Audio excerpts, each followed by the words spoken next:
Hi there, i-flex ko lang yung isang piraso kong tilapia. tapos, tapos ayan, gagataan ko. Gagataan ko na natawa ako dito sa isang piraso kong tilapia.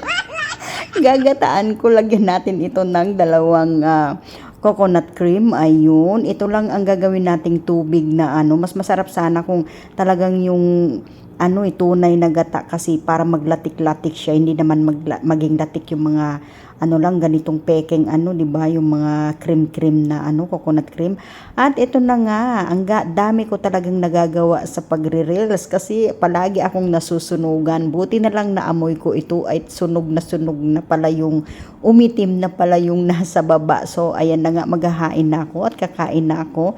Mag-isa nga pala ako dito, wala yung kasama ko, kaya ayun, mag-isa akong kakain at ayun, nangitim talaga yung baba. Ang dami talagang At habang kumakain tayo ng ating ginataang tilapia ay ipiplex ko din itong niluto ko or paano ako magluto ng calamari. Ayan. Ilubog-lubog, ilitaw-litaw natin ito sa maraming mantika para crunchy siya. Ayun. Ganyan ang way ko para magluto ng calamari. Ayun. O diba? Looks good and yummy. Very crunchy siya, pero hindi ako kumakain ng mga ganito na yung kahit nagluluto ako ay hindi ako kumakain nito.